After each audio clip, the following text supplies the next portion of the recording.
आं एकाडेमि बान्थाखौ मोननानै गोजोननाय मोनदों। जाय सिमांखौ आं सिमाङावबो नुवाखैमोन बेयो मोगथाङाव जाफुंनायनि थाखाय आं गोजोननाय मोनदों। आरो बे बान्थाखौ आङो सानस्रिनि मदिरा खन्थाइ बिजाबनिफ्राय मोनदोंमोन। बे बिजाबखौ फोसावनाय जादोंमोन 2019 मायथाइयाव आरो बेखौ फोसावदोंमोन बर' थुनलाइ आफादनि बड' पाब्लिकेसन बर्डआ। हानायसिम आं लिरनायनि बेलायावनो गावखौ मुखुब लाखिनो सानदों। नायनोसै समा मा फारसे दैदेनलाङो।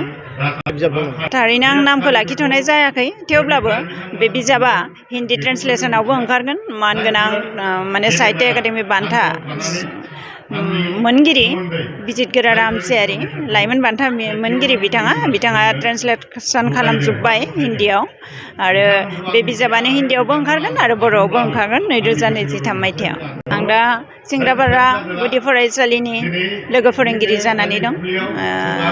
बावैसो होनाय 2022 मायथाइनि जुलाइ दानाव 99नि एपइन्टमेन्टखौ रिहोफिननायाव बेयावबो आं दंमोन आरो बेनि सिगां आंथ' गांसेल' बिजाब सेबखांनानै दिहुनदों 2011 मायथाइयाव बुब्लिनि गुथाल मुंनि। बे सेकेन्ड एडिसन जादों 2022 मायथाइयावनो थुनलाइ पाब्लिकेसना दिहुनदों आरो बेखौ। थारैनो नाजानाय थायोब्ला सानसे जाफुङो। नाजानांगोन, त्याग खालामनांगोन, गावखौ फोथायनांगोन। बेबायदि फोथायनानै गावनि सिमांफोरखौ जुदि जाफुंलाङोब्ला मावलाङोब्ला सानसे जाफुंगोन। नोंथाङा सानाय सुनाय बेरामनि जेंनायाव गोग्लैदों नामा? जुदि नोंथाङा सानाय सुनाय दंब्ला जिंगा सिनांगौ गैया।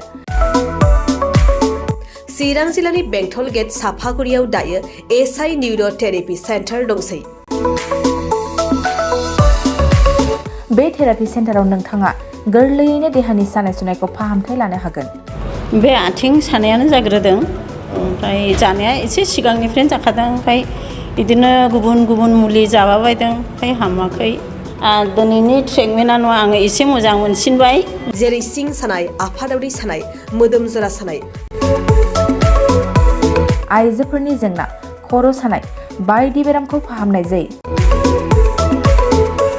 लोगोसेयैनो बे सेन्टाराव थानानै फाहामथाय लानो हानायनिबो सुबिदा खालामदों।